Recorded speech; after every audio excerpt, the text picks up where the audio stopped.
So this 30th chapter here is on great speeches.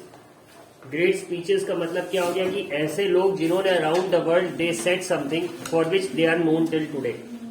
जैसे कि अगर इसमें आप देखेंगे तो there is an image of Swami Vivekananda. तो ये बहुत फेमस है for explaining to the world about the actual philosophy of Hinduism, कि हिंदुइज्म क्या है इन्होंने बताया. तो we all know Hinduism is considered to be the oldest religion. हमारे मतलब ह्यूमन सिविलाइजेशन में हिंदुइज्म को ही सबसे पुराना मानते हैं. तो इनका ये कहना था कि जो भी रिलीजन आया है वो आया हिंदुइज्म से ultimately. And how did he explain this? He made a pile of books, और जो सबसे नीचे बेस पे थी उन्होंने उसे हिलाया. ही मूव्ड इट, और उसके बाद जब ऊपर रखी सारी बुक्स मूव हुई, हिली, तो फिर इन्होंने कहा कि the same is the reality. Hinduism अगर हिलेगा तो फिर सारे रिलीजन्स हिलेंगे, because Hinduism forms the base of all religions. ठीक है, ये जैसे था एक इनका ग्रेट स्पीच. और इसमें कोई दिख रहा है, अटल बिहारी वाजपेयी जी दिख रहे हैं, late Atal Bihari Vajpayee ji, who was also the former prime minister of India. So when we were at war with Pakistan, Kargil war, तो वहां पे general Pervez Musharraf was insisting on the use of nuclear weapons. So they inform US about it कि अब हम nuclear weapons का use करेंगे. सो अब पहले क्या था कि India didn't have the right to talk to US president as freely as it happens today. आज तो मतलब we can see our PM going to US and there is coming here, we are well connected. But earlier हमारी पोजीशन थोड़ी नीचे से थी, नहीं उतना था. तो to talk to the US president there was something called hotline. तो I guess the president of US was at that time sir Bill Clinton. तो उनका कॉल आता है and he tells Atal Bihari Vajpayee that Pakistan is saying कि आप India से कहिए surrender करें और else they use nuclear weapons. So Atal Bihari ji replied saying कि मैं अभी से मान रहा हूं कि मेरे 4 स्टेट खत्म, बट कल सुबह फिर आपको पाकिस्तान वर्ल्ड के मैप पे मिलेगा, क्योंकि न्यूक्लियर पावर हम भी थे. सो इनका भी इस तरह से एक है. And he was an excellent orator, a very good poet, Atal Bihari Vajpayee ji late. We all know Indira Gandhi, our former prime minister, late again, has done very heroic deeds for the nation. बहुत अच्छा इनका भी कॉन्ट्रीब्यूशन रहा. बाल गंगाधर तिलक भी दिख रहे हैं, the man with the cap. I hope he is Bal Gangadhar Tilak ही शायद. And then we have APJ Abdul Kalam. ठीक है, तो इसमें सारी जो डिग्निटरीज हैं इन्होंने कब क्या कैसे बोला. सुभाष चंद्र बोस, तुम मुझे खून दो मैं तुम्हें आजादी दूंगा. तो इन्होंने ये भी बोला था कि यूथ को एड्रेस कर रहे थे कि freedom requires blood when you have to snatch it from someone. तो अगर आप हमें खून देंगे तो हम देश को आजादी दिला देंगे. तो यही था. अब ये हमें समझना है इसमें कि कौन सा किसने बोला था. तो crisis of civilisation, as I look around I see the crumbling ruins of a proud civilisation. ये किसका लगा? रविंद्रनाथ टैगोर. आंसर्स, अच्छा इसके तो आंसर्स है ना, let's check it out. It's page number 49, the first one, B, Rabindranath Tagore. Yes. So the first one, Crisis of Civilization, belongs to Rabindranath Tagore. The second one, Address at the World Parliament of Religions, Brothers and Sisters of America. Yes. ठीक है. He shook the world with this particular speech. आज भी लोग इन्हीं को idealise करते हैं. And जैसे अब कहते आपने कहते सुना होगा लोगों को कि to read about great personalities, उससे आपको लाइफ में डायरेक्शन मिलती, प्रेरणा मिलती है जिसे. तो स्वामी विवेकानंद की बुक या नॉवेल आपको हर यूपीएससी एस्पायरेंट के आसपास मिलेगी. वो जरूर स्वामी विवेकानंद को पढ़ेगा, because they get answers how to take up challenges. तो again a great man. Give me blood and I will give you freedom, Subhash Chandra Bose. Tryst with destiny, long years ago we made a tryst with destiny. Let me check it. The fourth one is G. Jawaharlal Nehru, the first Prime Minister of our country. ठीक है, इसके बाद है freedom is my birth right, Swaraj हमारा जन्मसिद्ध अधिकार है, हम इसे लेके रहेंगे। ठीक है, ये है Bal Gangadhar Tilak, the fifth one. ठीक है, quit India, here is a mantra, a short one. ठीक है, ये तो Mahatma Gandhi ji obviously father of the nation. Social change, empowering the individual means empowering the nation, and empowering is the best serve through rapid economic growth with rapid social change.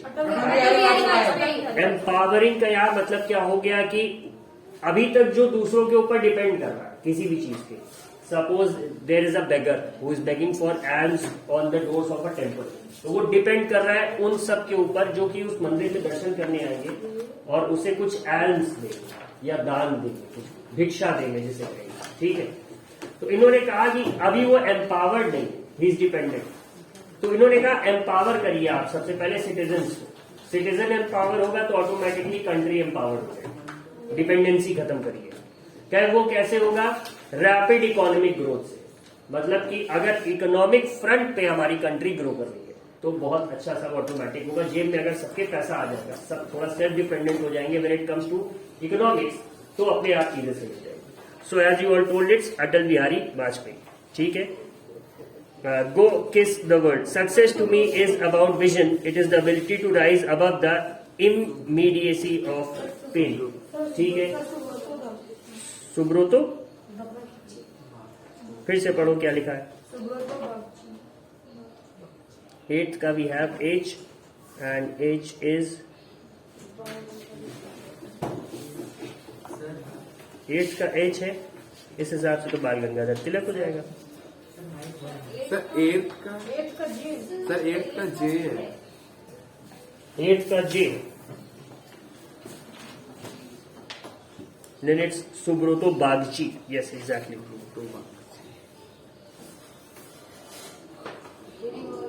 My book it's 8th का H, 12th का G, 49 8th का G. Okay, my mistake. Let's look at the 9th one. Winning or losing. Winning or losing of the election is less important than strengthening the country. Indira Gandhi. और last one ठीक है, my vision for India, APJ Abdul Kalam. So these 10 are actually the greatest, one of the greatest people that our country has produced. We lost another great person yesterday. So अगर हम according to पुरानी culture के हिसाब से चले तो he is actually the सेनापति of the country. He commands all the three troops. तो राजा, फिर the minister, and after that it's ultimately the सेनापति. So our country lost the सेनापति yesterday. ये ट्रैजिक। अगर हम एंशिएंट सिविलाइजेशन में होते तो राज्य के सेनापति का देहांत बहुत ही एक बैड ओमन भी माना जाता था, बहुत अनफॉर्चुनेट माना।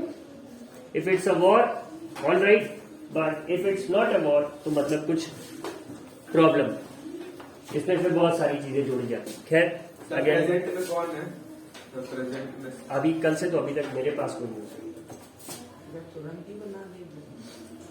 अब जहां तक है, अगर होगा तो जनरल सुनील नरावने जो है आर्मी के चीफ, नारावाली नरावने, जो भी उनका एग्जैक्टली नाम है,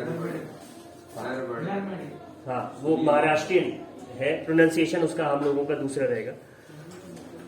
तो वही maybe probably he will be made first का है, मैं लूंगा। ठीक है, now folk dances of the world. अलग अलग डांस फॉर्म्स जो throughout the world carry out होते हैं। I think this you all can do it for your homework. ठीक है, not a tough one to understand. ठीक है, sports stadia, stadia the plural for stadiums, stadiums across the world. ठीक है, जैसे अगर कोई सॉकर फॉलो करता है, लीग फुटबॉल फॉलो करता है, तो रियल मैड्रिड है, एक क्लब है, फुटबॉल क्लब। ठीक है, जिससे पहले रोनाल्डो खेलता था, अभी नहीं है। ठीक है, तो उसका जो होम ग्राउंड है उसका क्या नाम है? एस्टाडियो डी बर्नाबाओ, जो शहर का नाम है उसका, स्टेडियम का। ठीक है, तो estadio is again the Spanish pronunciation of the word stadium. ठीक है, इसमें देखेंगे given below is a list of stadiums in various countries. Adelaide Oval cricket के लिए है ये, Telstra Dome Melbourne, Marrara cricket ground, Darwin, Sydney cricket ground, SCG Sydney.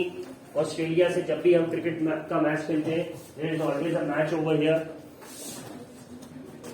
ठीक है। And so many stadiums have been named in India. अगर देखेंगे तो Feroz Shah Kotla in Delhi, Green Park in Kanpur, and the famous one in Kolkata, Eden Gardens. Yes, ठीक है। फिरोज शाह कोटला का नाम बदल के Arun Jaitley stadium. Arun Jaitley stadium, yes exactly, it has been changed. Green Park और इसी तरह से बहुत सारे नए स्टेडियम। अभी द लेटेस्ट वन जो कि हमारे प्राइम मिनिस्टर के नाम पे है, नरेंद्र मोदी क्रिकेट स्टेडियम। ये मोटेरा स्टेडियम इसका पहले नाम था। कहाँ पे ये? अहमदाबाद में है, द लार्जेस्ट क्रिकेट स्टेडियम, ठीक है। ये है, तो इसमें आपको सब जगह के दिए हुए हैं, ऑलमोस्ट हर कंट्री के जो प्रोमिनेंट स्टेडियम्स है। तो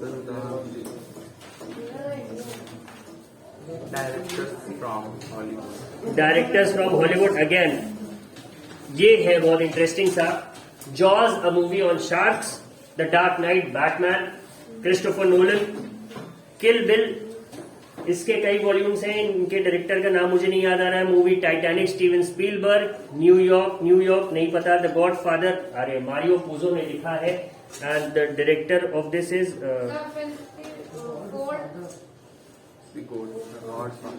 the God father is actually the biggest hit. जो हॉलीवुड मूवीज की रेटिंग होती है IMDb की, तो उसमें आज भी गॉड फादर नहीं, पहले शॉशैंक रिडेम्पशन एक मूवी है, वो है, फिर उसके बाद गॉड फादर है। इसके 3 part. It's actually the biggest movie till date, biggest hit all over the world है। ये इटालियन क्रिमिनल वर्ल्ड के ऊपर है, इटालियन माफिया के ऊपर है। तो इट स्टार्स, इसका जो मेन कैरेक्टर है वो है माइकल कॉर्लियोनी। इनके फादर पहले रहते हैं द गॉड फादर, उनका नाम वीटो कॉर्लियोनी रहता है। And the movie progresses with certain events. तो पुरानी समय की मूवी है, तो उतने अच्छे ग्राफिक्स तो आपको नहीं मिलेंगे, बट इसको देख के ये समझ में आएगा कि इंडिया में in the decades of 80s and 90s जो भी क्रिमिनल वर्ल्ड के ऊपर मूवीज बनी थी, इवन जो मूवी सरकार आपने देखी अमिताभ बच्चन की, वो सब आपको लगेगा कि जैसे इसी की कॉपी कर दिया। They have just made a Hindi version of Godfather. Certain scenes have been copied to the same extent. एक मूवी आई थी बहुत पहले, राजनीति, स्टारिंग रणबीर कपूर, अर्जुन रामपाल, और ये से 5-6 इयर्स बैक शायद। तो उसको आप देखेंगे तो अगेन यू विल फील कि ये तो गॉडफादर की कॉपी है। तो एक क्रिमिनल वर्ल्ड के ऊपर सबसे बड़ी पिक्चर कह सकते हैं आप इसको। Then Eraserhead, I don't know. Star Wars, you all must be knowing. Star Lord, director कौन? यहाँ बात डायरेक्टर की हो रही है। Yes, we have someone from the online class. हाँ.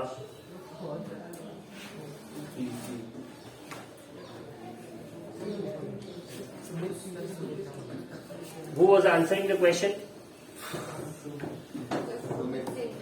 Sumit Singh. Sumit Singh. So Sumit, what's the answer?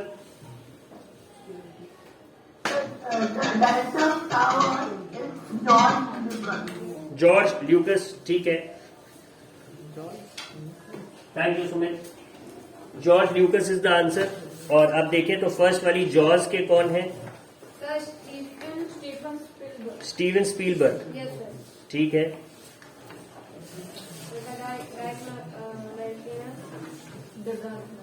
The dark night, Batman, नहीं देखा ये? It's one of the most famous movies.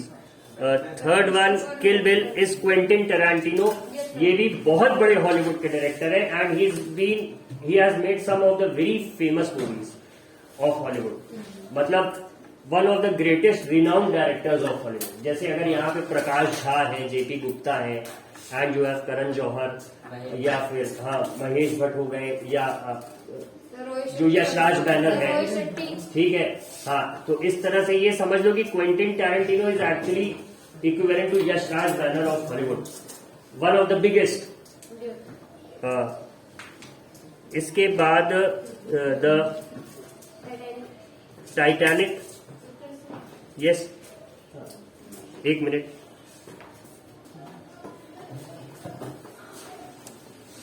Titanic के लिए कौन था जिम्मेदार?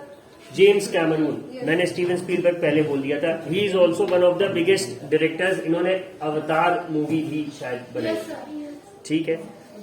The fifth one Martin Scorsese. ठीक है, ये हो गए। He has directed New York, the God father. Sixth is Francis Ford Coppola. Yes, I remembered the name but sure नहीं था। सेवेंथ का क्या हो गया? David lynch, eraser head. And star was in the end is George Lucas. ठीक है। अब इसके बाद 10 most popular sports in the world, यहां से फिर हम नेक्स्ट टर्न पे करें। Thank you for today.